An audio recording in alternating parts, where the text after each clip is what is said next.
Hi, good afternoon. I'm Dan Sweet. I'm Director of Public Relations and Communications for Helicopter Association International, and welcome to our HAI at Work webinar today. I first became aware of RAIN when I saw a magazine article about one of their smaller autonomous or remotely piloted aircraft, and it seemed about the size of a smart car dispersing water in a demonstration photo. I understand that it can carry up to 30 gallons and has a radius range of around 20 miles, 23 miles, something like that. It seemed like really interesting technology. In the last month, I've learned that they also installed a remotely commanded system into a Black Hawk helicopter, where the demonstration aircraft was in Tennessee and the flight team was actually in California, where Max and his team are today. Autonomous or remotely piloted aircraft just seemed like a really great topic for a webinar as we're just getting started in the fire season here in the Northern Hemisphere. So our presenter today is going to be Max Brodie, the CEO and co-founder of RAIN, along with Ephraim Wamek, I believe. And that company is making some really innovative approaches to detection and suppression of wildfires. He has a pretty interesting work history looking through LinkedIn. That led him to where he is today, but kind of the recurring theme with his career has been advancing technology. It looked like he got started as a videographer for a hockey team in Canada, but at the same time, he helped to develop started a company that did Wi-Fi, expanded Wi-Fi coverage for special events. He's worked with Skytrack, a company that's pretty well known within our vertical lift helicopter industry, developing test benches for their equipment. He's worked as the software developer for My Planet Digital and was co-founder of a company that developed video interviews for prospective college students and co-founder of another company that provides educator feedback to students that is used over in 10,000 schools globally. Today, he is CEO and one of the founders, along with Ephraim Noack, of RAIN. This company is using a variety of technology to help fight wildland fires. According to a statement provided by the company, when tackling a wildfire, firefighters want to know three things. Where is the fire? How big is it? And where is it going to be headed? And answering these questions in a timely manner is more important now than ever, as climate change gives us drier fuels, hotter temperatures, and stronger winds. And to keep the responders and communities safe, we need to know the answer to these questions faster, and then we can use that knowledge to respond more quickly so that they can prevent fires from growing out of control. To respond to more extreme fire behavior that are facing, fire agencies are adapting by building tools like the Quick Reaction Force and FIRUS, which Max will discuss today, along with RAIN's own approach to coupling advanced automatic detection with ultra-fast, rapid initial attack capabilities.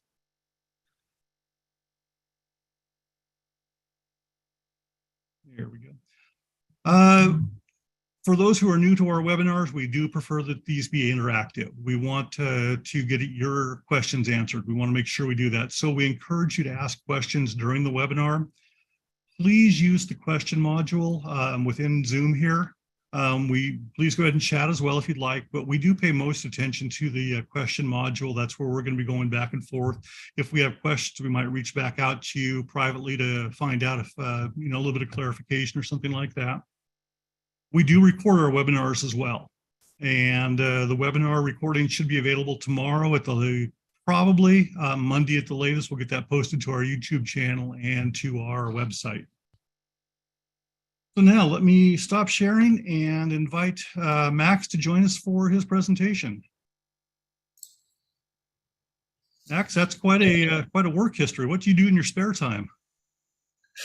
Well, spare time is a little bit of a hot commodity these days, but I find that there's nothing more rewarding than bringing together the people, skills, and in the context of technology to at the intersection of building a scalable business that also has a positive impact in the world with every dollar earned. And I think that's a theme that a lot of folks in this industry share, and a value that a lot of folks in this industry share, particularly we're working with wildfire folks and fire professionals.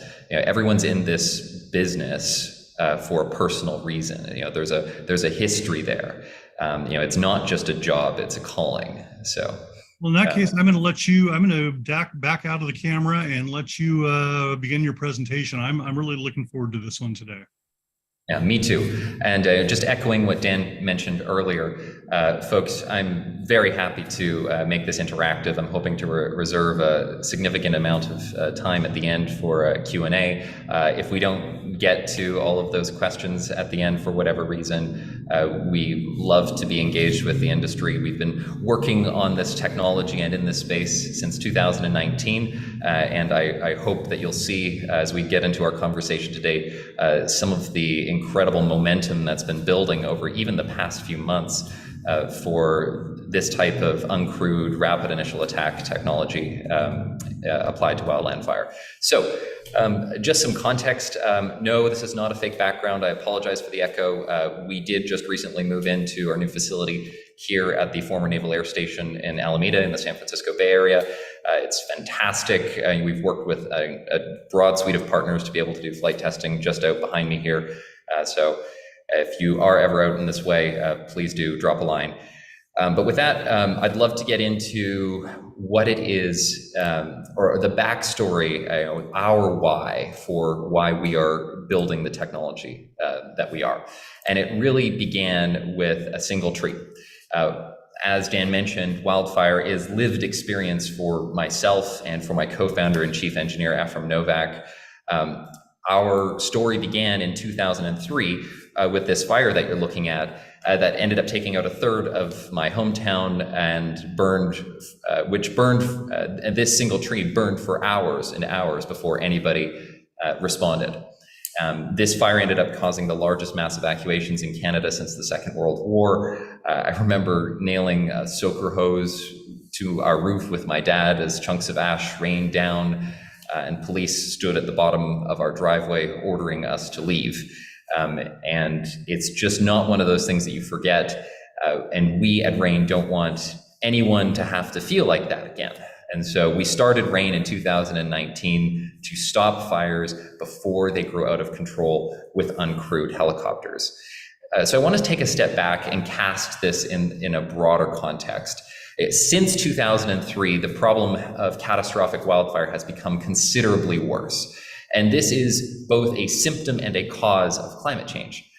Catastrophic wildfire has emitted 8 billion tons of CO2 on average globally per year. And just to put that in context, that is 18% of global fossil fuel CO2 emissions, 18%. If you put together everything that flies, all of aviation, we're talking between 2 and 3% of global fossil fuel CO2 emissions. If we look at just the 2020 wildfire season in the state of California, it undid all greenhouse gas emissions progress in California over the past 20 years. It's a vicious feedback cycle. Hotter climate, worse drought, more susceptible to wildfire ignitions, which emit more carbon. And fire agencies at all levels, local, federal, all over the world, are witnessing fire behavior that they have never seen before. And everyone is echoing the same sentiment. This is not business as usual. There are not the same boundaries we're used to, and we need to do something different. And so here's the problem. Wildfires grow exponentially, and there is a huge difference between getting to a fire in 8 minutes versus 20 minutes or 30 minutes. And this is not news to the fire professionals who are joining us today. Time is everything. Rapid initial attack has been a concept in the fire community for a long time. But getting to ignitions before they reach the inflection point makes all the difference between the next gigafire and not hearing about it at all. And this is something that we're happy is becoming so obvious that folks like the X Prize Foundation have just launched a contest in this very area. And we have seen broader recognition of using uncrewed helicopters for rapid initial attack. We expect to have a whole bunch of new minds that are tackling this problem in the near future, and that's, from our perspective, a great thing, because putting out wildfires before they're catastrophic is a win for communities, it's a win for firefighters. I mean, we haven't even talked about this, but I mean, for firefighters, we're just hoping to help make the problem tractable. We're just trying to help make the problem possible to solve. Let alone these massive 1 million acre fires that only a change in the weather is able to deal with today. So we're very happy to welcome new minds that are tackling this problem. It's a win for communities, win for firefighters. It's a win for the planet. And other people recognizing this is really important. So just to add on top of that, in February, the President's Council of Advisors on Science and Technology released a report that has come to the same conclusion that we did when we founded RAIN in 2019, specifically to encourage development and demonstration of prototype autonomous detection, assessment, and underscore containment systems for wildland fire. And that's because these uncrewed aerial vehicles are poised to be able to dramatically increase our nation's wildfire response capacity, especially at a fire's incipient phase. And so we're very happy for broader industry recognition and emergent policy at the highest levels that are excellent validations of the work that we've been doing. So pictured here is Orange County Chief Brian Fennessy presenting this President's Council report earlier this week at the Wildfire Technology Management Summit in Sacramento. Chief Fennessy is one of the leading innovators in this field, and his work on some of the predecessor concepts have helped build a broader adoption of the emerging technology that we're working on within the fire community. And so I'd like to take a few minutes, again, stepping back from what we're working on and talk about what has come before us, what has set the stage for this type of technology. And the first is something called the Quick Reaction Force. So the Quick Reaction Force is an initiative that Chief Fennessy championed in partnership with Southern California Edison, the utility for much of the bottom half of the state of California, and it now serves Orange County, Ventura County, and Los Angeles County year-round. It's primarily composed of 3 Chinook helicopters staffed 24/7 and capable of night operations. The Quick Reaction Force, as this initiative of Chief Fennessy and other innovators within the Southern California community, established the return on investment baselines for our work to scale the ultra-fast, rapid initial attack across broader regions using automation. So just to emphasize, the Quick Reaction Force is a human-piloted initiative. There are a staff of human pilots ready to go 24 hours a day in order to get on fires super quick.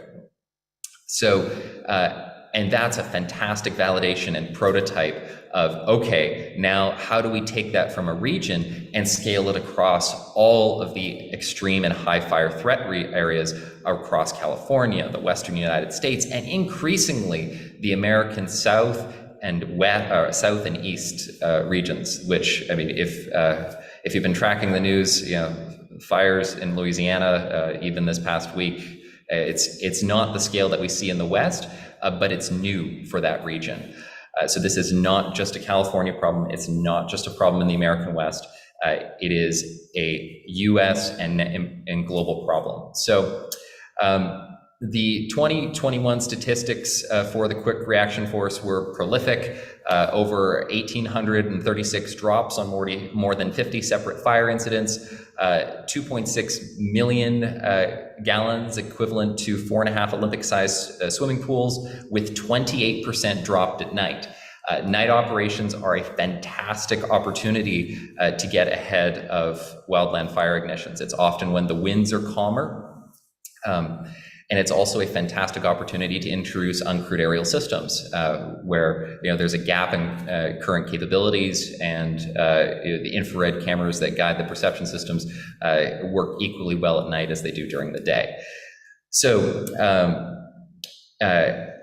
moving on, just a couple of, I'm sure folks in this audience appreciate a little bit of helicopter eye candy. So this is what a few of those aircraft look like on their deployments. A quick video showing one of the QRF aircraft responding to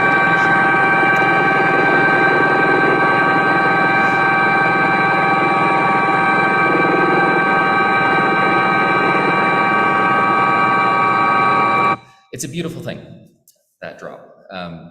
But I want to take you up a level. We were obviously looking at that drop through the perspective of another aircraft, which brings us to another one of the initiatives that Chief Fennessy spearheaded in Orange County and then Southern California that is now being adopted across the state of California, which is FIRIS, or the Fire Integrated Real-Time Intelligence System, which is composed of 2 fixed-wing aircraft, one deployed in the north and one deployed in the south of the state, that brings infrared real-time intelligence to decision makers, to incident commanders on the ground, 24 hours a day, 7 days a week. And so this system is a human-powered system. There are people on board these aircraft who are gathering intelligence and stitching together fire perimeters that then get shipped down to folks who are to fire professionals who are on the ground extremely quickly through channels that everyone can access. These fire perimeters get published onto Twitter. These fire perimeters get published into WhatsApp.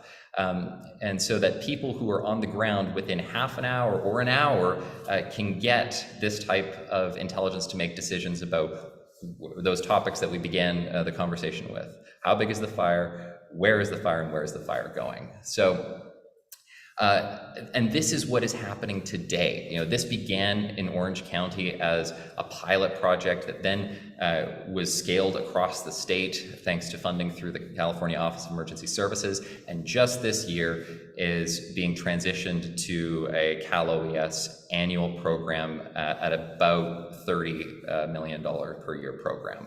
So, again, this is a fantastic precedent for the types of capabilities that are at the convergence of all of these technologies.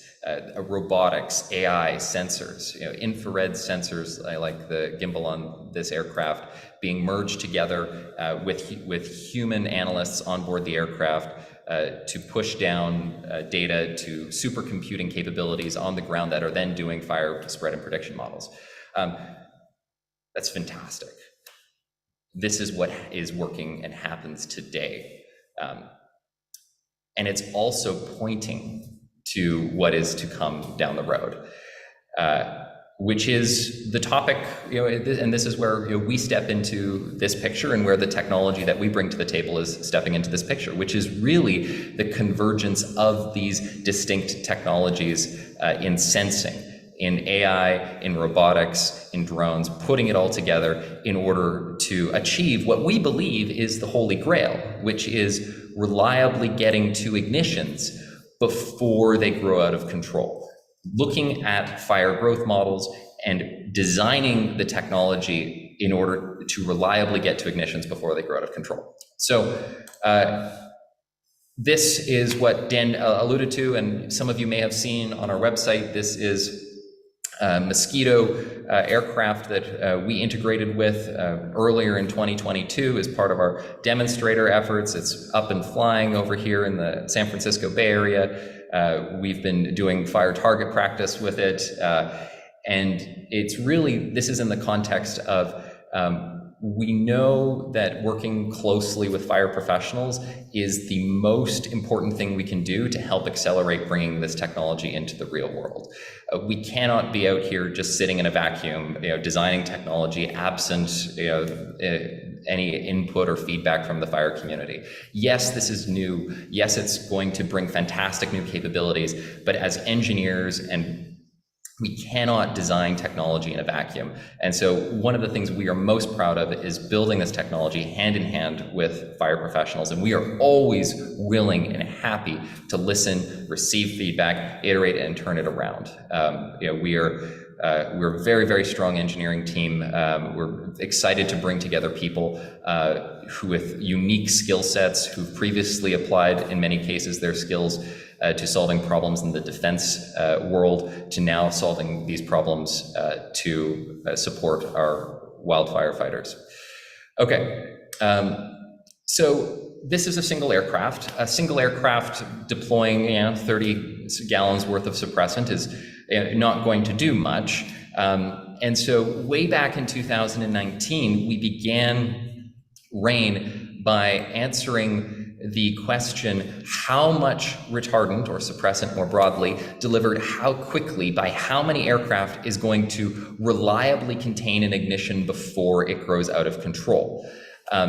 And we call this the network control software. This same software is what we use for planning the future network of uncrewed aircraft distributed throughout high-risk regions, as it is that we use internally when testing even with a single aircraft today. And that's because where the aircraft should be located is driven by the physics of fire. It's the physics of fire growth and simulating fires across the entire high threat areas that inform exactly where those future takeoff and landing sites should be. So, of course, we cannot respond to an ignition without having really quickly identified a potential ignition, and that's a fantastically exciting area of technology as well. So, for example, early detection is a problem that we are not addressing. This is a problem that there's a ton of companies working in this space to use cameras to do wide area early detection, the lightning detection systems. There's a fantastic amount of work being done in early satellite detection. It's not quite there yet for early incipient small fires, but it's coming.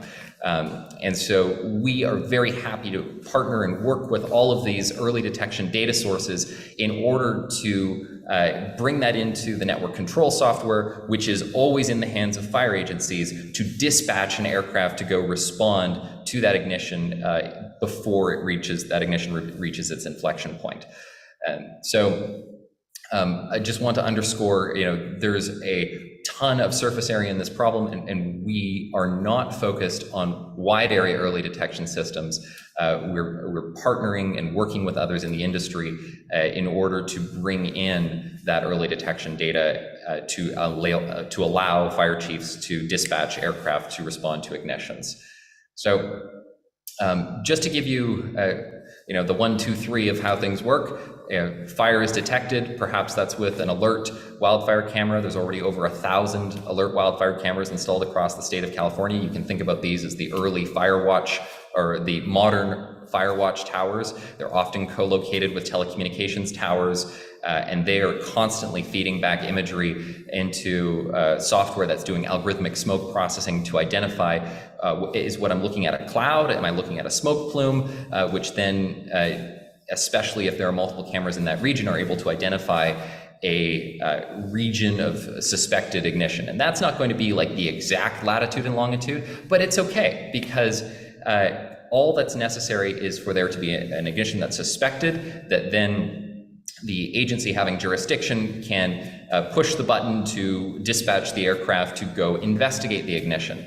Once the aircraft is approaching the ignition, it's using its onboard thermal cameras and computer vision software, which is part of what we build, to localize exactly where that ignition is and then compare its expected growth based on our simulations with the real world perceived growth.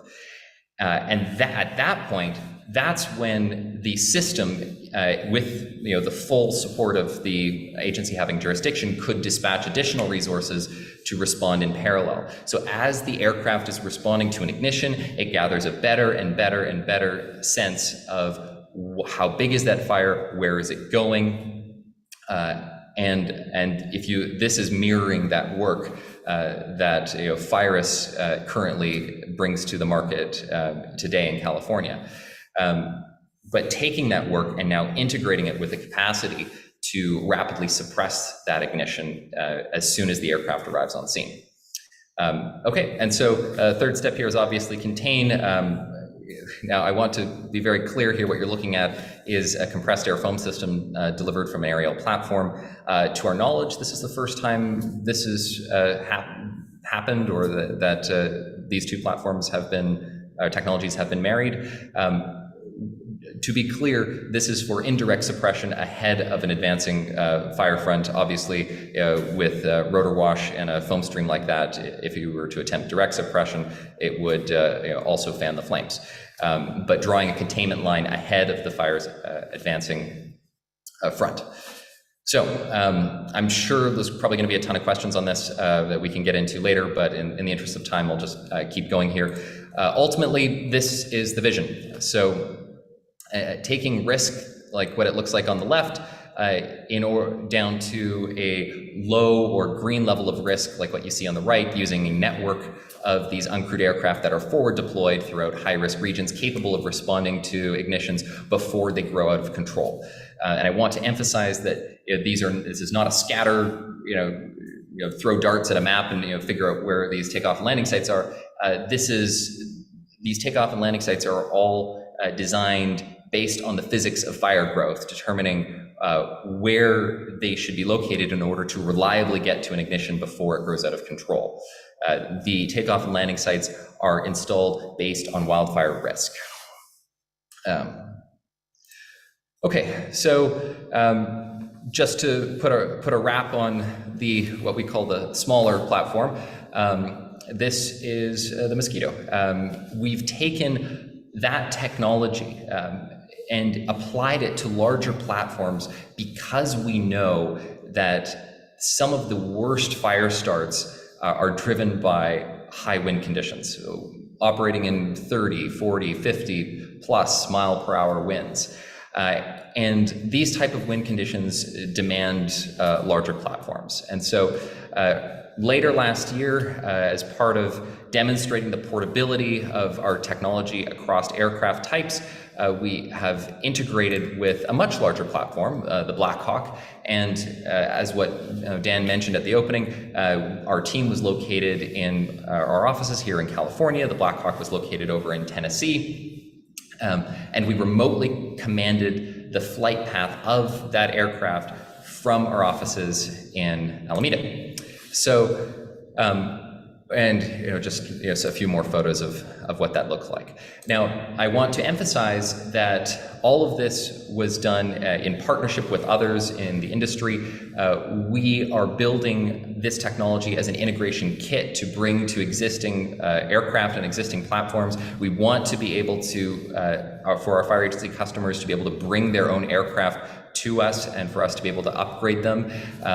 As it relates to the broader community here, this technology is, of course, able to help in the interim between now and when it's deployed in increasing safety.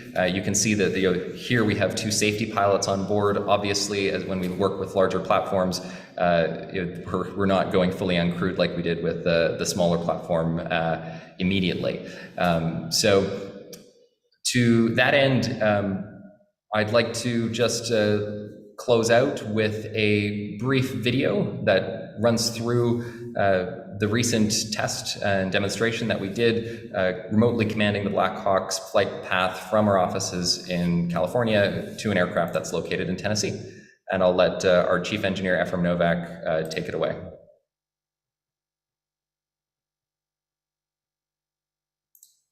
Today we're demonstrating remotely commanding a UH-60 helicopter. The ground station in California is going to send a mission to the mission computer that's inside this box, and the mission computer then processes that flight plan and writes it to the autopilot, where the autopilot can then execute that mission.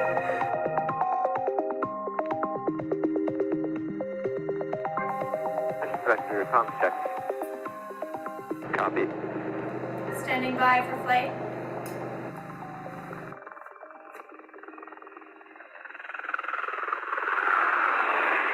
California, this is flight. I'm clear to proceed. Report when ready for flight plan upload. Flight is ready for flight plan. California GCS, upload flight plan. Uploading flight plan. Flight plan received.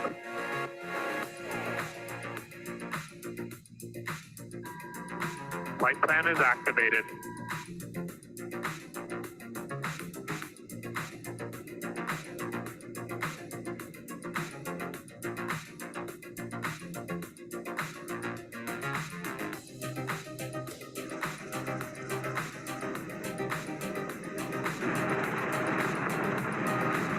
Flight report when at destination.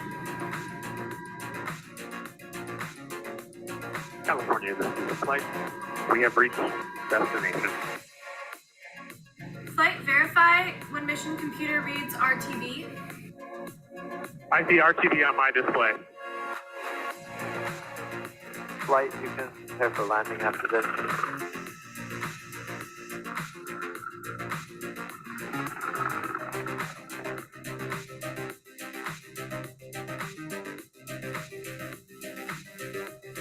It was incredible to work with Frank and Carrie. They're really talented pilots. With no interaction from either of the pilots, the system had uploaded the flight plan and it was already active and ready for us to engage. You know, the technology to be able to do that to an aircraft remotely located anywhere was an impressive feat.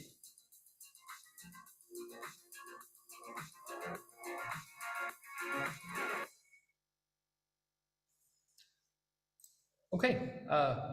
Well, everyone, I promised a decent amount of time for Q&A, and I love to step into that portion of our conversation. And so happy to jump into it now.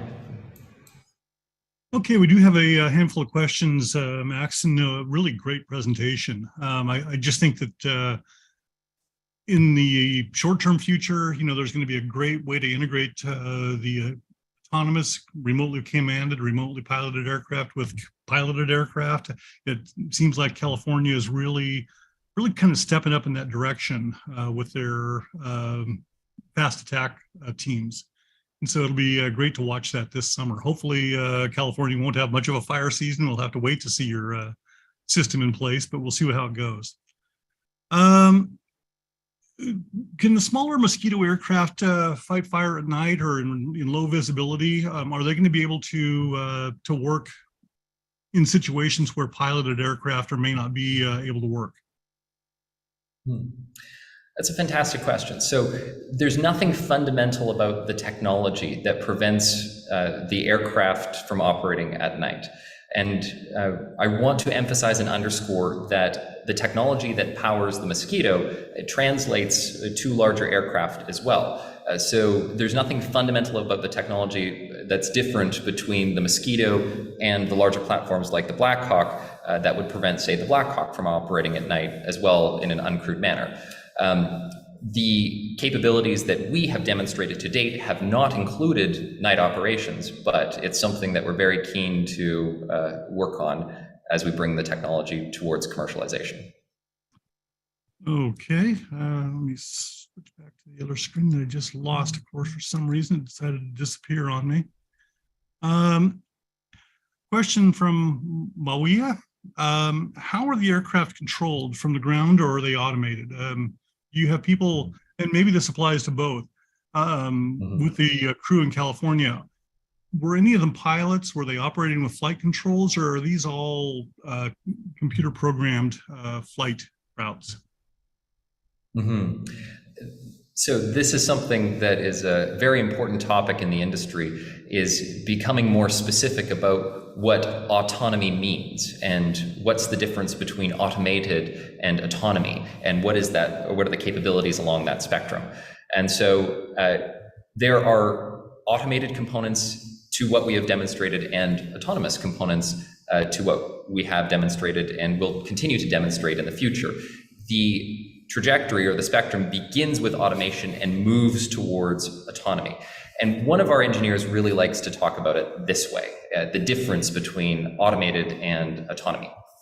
You imagine a football game, and please forgive me if I butcher this because I am coming from a Canadian context, but in a football game, if the coach were to go around and telling every single player, okay, turn left, turn right, block, tackle, throw the ball, there's just way too many commands that the coach would have to give, especially if you're dealing with an entire team of players.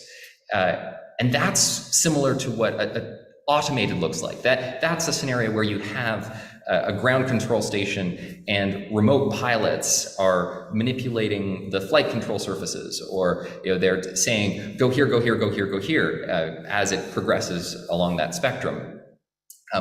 Autonomy is more like the football coach that says, okay, we're going to run play 47B.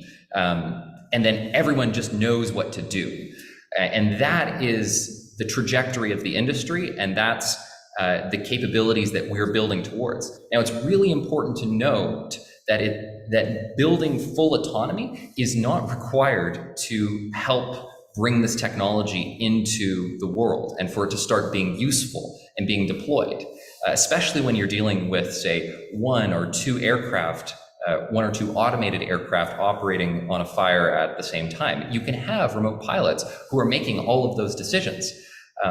But to truly write down regional wildfire risk and to respond with enough suppressant, quick enough, with enough aircraft, that is going to require more of that autonomous play-like capability where the football coach can just say, hey, we're going to run this. And the analogy to the football coach here is the incident commander on the ground at the agency having jurisdiction. We are designing all of these systems to have humans in the loop. So even when the system is autonomous, there's always going to be a person on the ground who is approving or modifying, the plan and is kept up to date with its progress. Okay, we got kind of a specific question from Dan Parsons, who is an aviation journalist of strong reputation. Is the remotely piloted system that you're using Sikorsky's Matrix, which is similar to what they and the Army have demonstrated with Elias? So I cannot comment specifically on the aircraft automation platforms that we are building on top of, but what I can say is that it's a very exciting time to be in this space at this time, because these aircraft automation platforms have existed and emerged and have benefited from nearly 2 decades worth of maturation.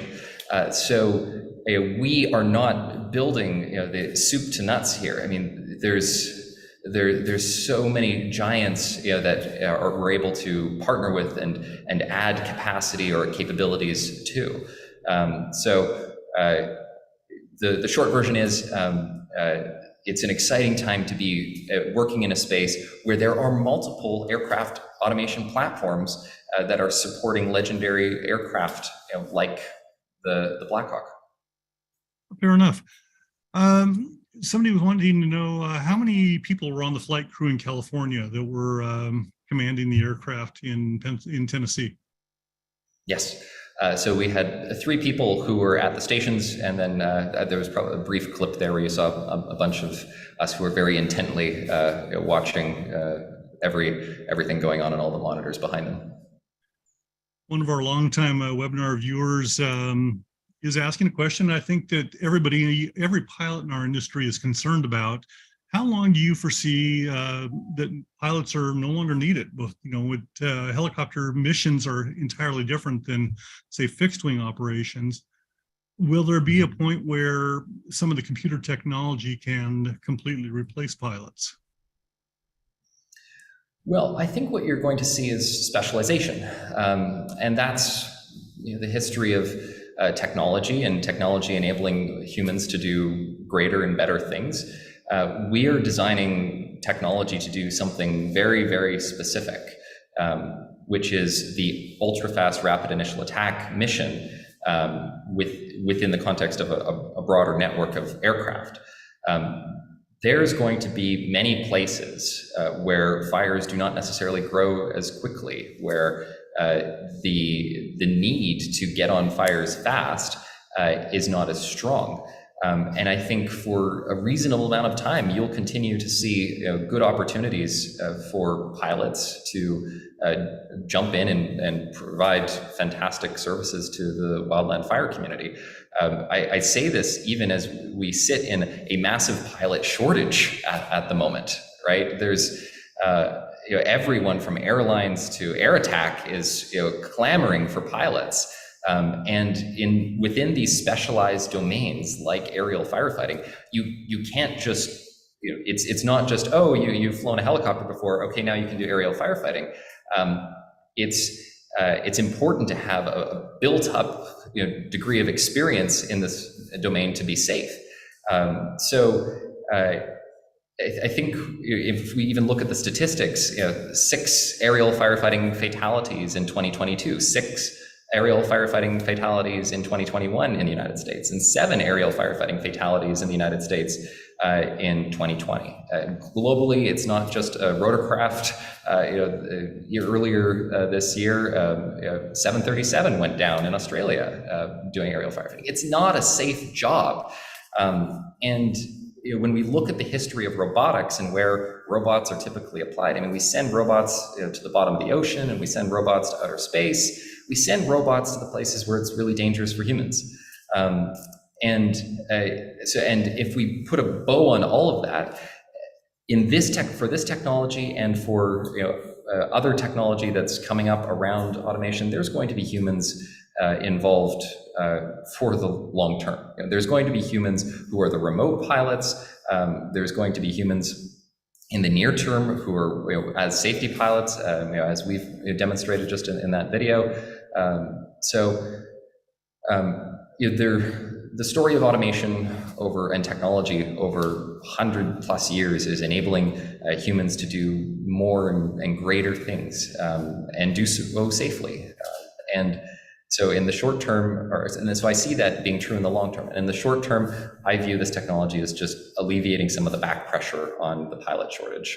Well, let's ask another question. It just occurred to me, watching the video where you had the pilots, safety pilots, is there a capability where your system could be almost like a hybrid, where, say, the manned crews took off initially, and then all of a sudden the incident commander or the air boss has a specific mission that he wants to? Could you guys program that in and let the aircraft take over, let the system take over, and then let the pilots take back manual control? Yeah, I mean, we're very interested in applying this technology to support and make the role safer for pilots in the near term. That's capabilities we can introduce. I'd say the key challenge is we need to hear from decision makers within the fire agencies and government that this technology is something that folks are willing to pay for and are wanting to integrate, because as we all know, this stuff is expensive, and there needs to be significant value add in order to do that. So I'd love to talk afterwards with pilots who are interested in safety augmentation technologies that we might be able to provide and help build up that groundswell of support to decision makers. Okay, what we might have to do there is I have your email address. If we do get questions from pilots specifically, I might just forward those on to you, and you could respond at your convenience. Matthias has a question. How do you envision cooperation between the crewed and uncrewed aerial firefighting? So say you're on a massive project fire in California where you have manned aircraft and the remotely piloted, remotely commanded, autonomous, whatever system might be in play. How would they work together? Yes, so before we get into this, I want to just really strongly emphasize that this technology is designed for ultra-fast, rapid initial attack. And the project fire is really the scenario that we're trying to help avoid by equipping fire agencies with this technology. Project fires are massively complex. There's dozens of aircraft. There's deployed camps. You have to bring out kitchens and restrooms and lodging for people. It's like a war zone deployment. And even with all of that, the worst fires, the million-acre fires, only a change in the weather is going to really stop those. And so we believe that there is massive, massive, massive value to addressing fires in that first earliest incipient phase, 4, 5, 6, 7 minutes, that fast. And designing backwards from that to build the technology to enable that. Now that also has conveniently dramatically simplifies the airspace problem, because you're not dealing with this massive coordination yet. But that being said, suppose we're in a situation where the fire is growing out of control, and the initial response was insufficient, and now there's additional resources being pulled in. I want to always underscore that the technology is under the control of the agency having jurisdiction. And just like the air boss is coordinating flight levels and folks coming in and out of the temporary flight restriction, it's completely within their control. But that's not to say, just because it's in their control doesn't mean we have systems to help with detect and avoid. So from a technology perspective and a control perspective, it's always in the hands, the controls in the hands of the fire agencies. When it comes to the regulatory environment and the FAA, we're very proud to have worked with the FAA on some regulatory frameworks to enable this technology to be brought into service, and we'll look forward to continuing with that relationship and develop towards that, integrating this technology into the real world. NASA's doing some great stuff in this area as well with the NASA Ames Research Center. Okay, well, it sounds like you might have just answered this question to a certain degree. At the same time, Mike was asking about detect and react to other aircraft, such as those that may or may not be equipped with ADS-B or transponders. So it sounds like you were initially trying to avoid having them up in the air together, but if there are situations where they would be deployed at the same time, your system can take care of that, can address it. Yes, so I want to emphasize that as much as it is convenient to not have traffic in the fire area, we cannot, of course, assume that, and so there has to be a detect and avoid system that is running continuously to ensure that collisions do not happen. And from the FAA's perspective, it's the more rural areas where these operations take place are better than some of the other industry peers that are working on autonomy and, say, bringing air taxi service. Nobody wants to start with these types of problems between LAX and downtown LA. We want to start with introducing these capabilities and solving these problems in more remote areas where population density is low, where air traffic is typically low. A question from Herbert. Can you talk about the payload that you would carry for firefighting, which, well, obviously I think would be aircraft dependent? Things like weight, deployment methods. Are you typically using water, or are you mixing it with other chemicals, shorter long-term retardant to help fight the fires or put out the initial strikes? Mm-hmm.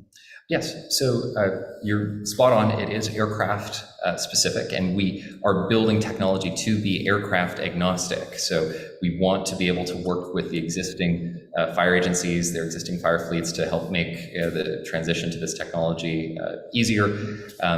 And so most of those questions are going to depend on the specific aircraft. With our smaller integration today, yes, we're using foam on board, compressed air foam system. With larger platforms like Blackhawk, we're not prioritizing anything other than water because it's an overwhelming force for the stage of fire that we're currently working with. Okay, we have another question from an aviation journalist, Mark Huber with Aviation International News Magazine. Can you compare and contrast the size of the ground crews required to support each remotely controlled Mosquito/Blackhawk that are deployed, and using, I guess, those two platforms just as baseline examples? Is this comparing the ground crew size or between the Mosquito those two? and then for the Blackhawk or other typically similar sized helicopters? Yes. So again, this is all on a roadmap towards fully uncrewed remote operations. We are not starting off by taking these aircraft and deploying them out in the middle of the forest in an uncrewed ground station.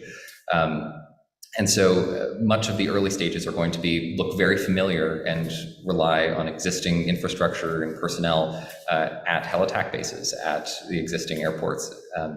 And so when we think about the personnel on the ground that's required to support a small platform like the Mosquito versus a large platform like the Blackhawk, we think more about what the impact on maintenance will be from not flying a lot of flight hours. Because these small fires don't require a lot of flight hours, and flight hours are a key driver of maintenance, which is when we think about the folks who are required on the ground to support those operations. If you're only flying 15 minutes to a fire, 15 minutes back, we're not operating that aircraft all day, every day. So that's kind of the key direction we're thinking about, more on the ground support and personnel that are required for these stations. But again, that's like future facing. When we look at the capabilities of having these aircraft in the near term, it's going to be very similar to what it is today in terms of the ground environment. Okay. I had a question from Bob. Sounds intrigued by the possibilities. Your system wants to know if you'll be anywhere where members of the industry or the public will be able to witness your systems, either shows or trade shows or presentations, or just out on the fire lines, I guess. Yeah, so we're very much looking forward to more broadly sharing this technology with the world. You can consider this to be a very small foray into sharing it with some folks within the industry, what we've done so far. I am very excited about some pilot projects we've got coming up with county governments. I can't share details at this time about access, but please do know that we do want to more broadly open up and share the tech with the world. And that's, if you want to follow up, I'm happy to keep you updated on that. Gabriel, second question. Do you foresee a point where a fire is automatically detected through any number of detection means, and it literally activates aircraft that might be pre-deployed nearby? And then he's asking about without any human interaction, almost like a SpaceX type flight. Well, I'd suggest that there was a lot of folks who are involved with the SpaceX launches at their control centers.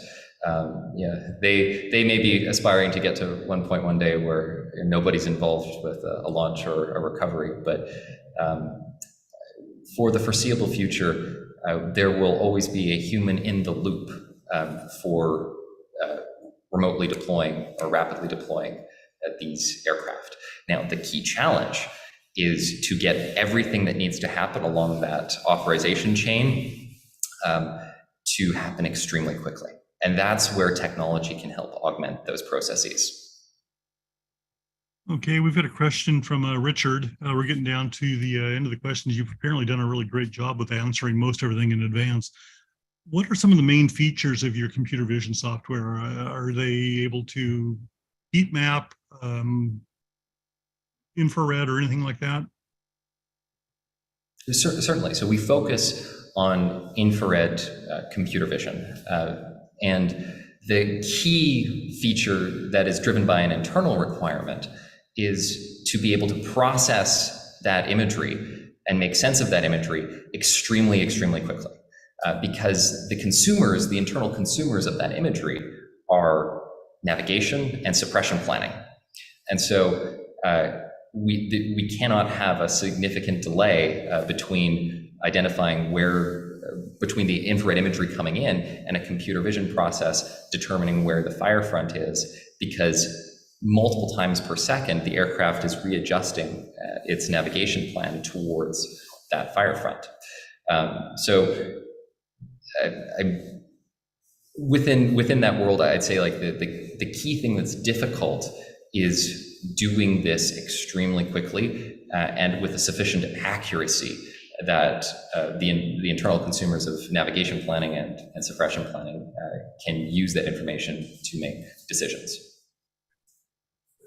Well, maybe along that lines, do you ever foresee a situation, this is a question from myself, where you may end up deploying, I wouldn't call it a swarm, but say 2 or 3 of your mosquitoes maybe together, where a fire initial burn is getting a little bit bigger, a little bit faster, and you could deploy multiple aircraft at the same time?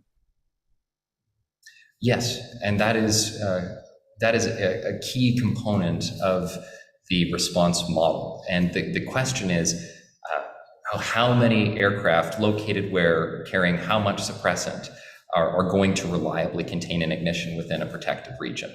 And so that's all based on fire growth simulation.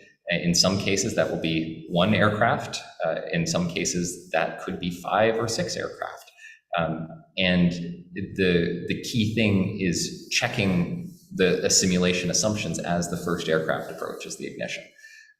Once that aircraft is approaching ignition, it has much higher resolution data that can then inform whether there needs to be an aircraft deployed 2 minutes behind it, 3 minutes behind it, and 4 minutes behind it.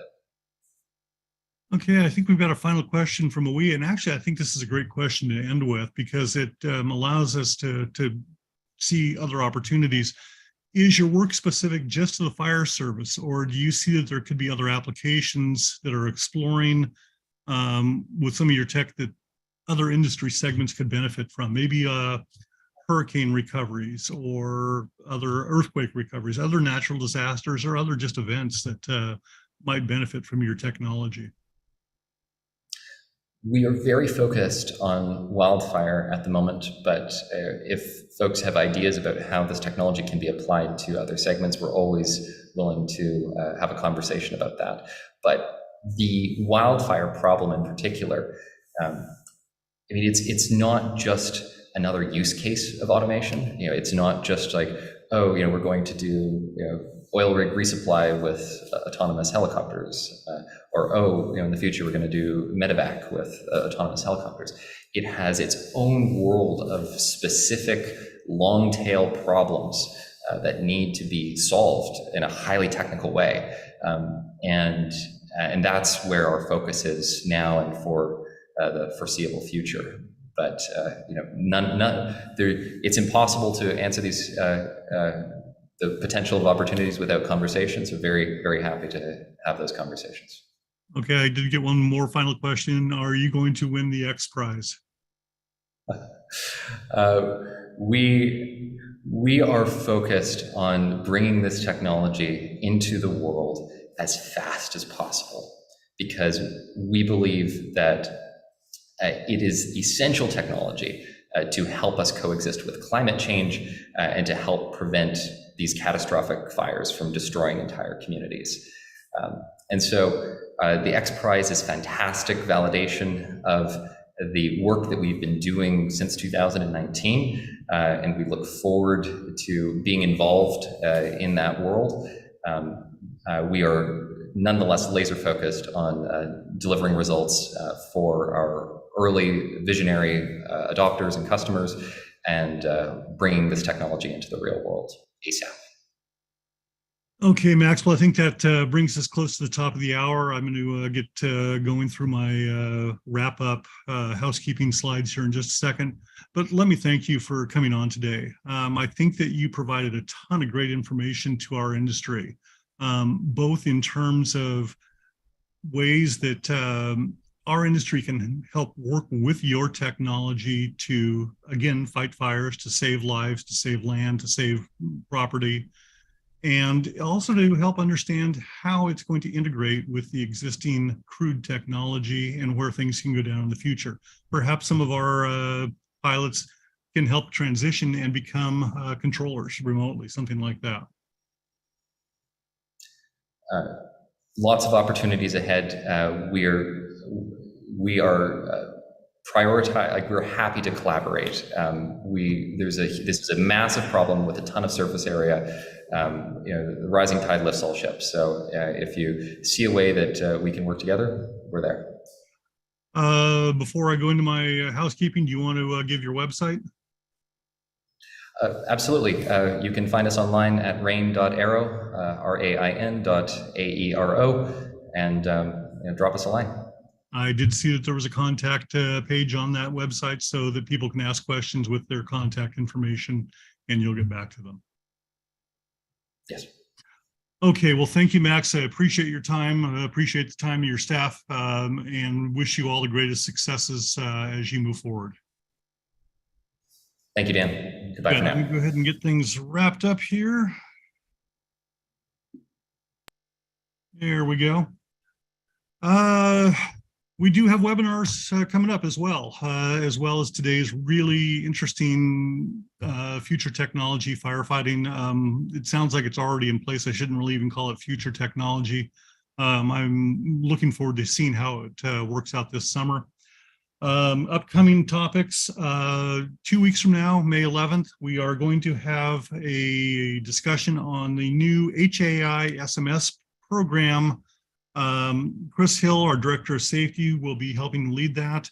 We've got some new additions to our SMS programs, and we think that it is really beneficial to sit down and explain them to everyone on really how it's going to make our industry safer through some expanded SMS opportunities. On May 25th, we have Randy Sharkey of Sweet Helicopters. He is a designated pilot examiner, and he's going to talk about his pet peeves. This will be a class, if you're a pilot, this will be something that's available for wings credit through the FAA. We'll make sure that we provide that information back to the FAA. If you are not yet signed up for wings credit, recommend you going into the FAA website and signing up as soon as you can. And then when we issue the registration, you'll be able to, we'll be able to take your name and contact information and plug it into the FAA database, and you'll get your credit for it. June 6th, we have talked about this for a while. It's gotten postponed a couple times, but we know that Jim Viola is supposed to be in Philadelphia, and he'll be speaking one-on-one with Leonardo's CEO, Clyde Woltman. Looking forward to hearing what Mr. Woltman has to say about a bunch of different technology that's coming up within Leonardo. Speaking of that, we'd like to share information and look at that. There's an AEW 609 right there on the cover of the most recent Rotor magazine. HAI provides information services a couple different ways. We always are happy to send out a quarterly award-winning publication. Rotor magazine has some great in-depth stories, such as on the 609 and how it's going to fit into the fleet sizes, fleet dynamics for the helicopter industry. The other thing we do is Rotor Daily. It's a daily news aggregator that we send out every business day that has 10 to 15 to 20 of the top vertical aviation stories of the day. We've gone through all the different sources to compile them. You don't have to. We'll send it to your email box every day at around noon Eastern. To subscribe to either or both, go to rotor.org/subscribe. If you are an international visitor, there is a small fee for mailing Rotor magazine. We do have digital versions of it available, and there is no cost at all for Rotor Daily. We would like to hear your feedback on our webinar today. We would like to know if you have any suggestions for other webinars. We'll be sending out a survey shortly. We do ask that you spend 5 or 10 minutes just real quickly and let us know what you thought. That said, HAI is also a membership organization. We want to know about what you think we should be doing for the industry. I just heard about one of these questions that came in the other day to president@rotor.org, so we know that people are using it. We encourage people to use that. Let Jim Viola, our president and CEO, know how we can help you, what we're doing wrong. If there's anything like that, let us know. We want to make sure that we are providing the top level of service to everybody in our industry globally, not just for the United States. That does wrap up our webinar for today. We are grateful to Max, Brodie, and Rain for their presentation today on all the different possibilities for remotely piloted, remotely commanded, autonomous aircraft. It seems like it's got some great potential to integrate well with our industry as we stand right now. Until next week or until our next webinar, we ask that you fly safe, you be safe, and we will see you again very, very soon.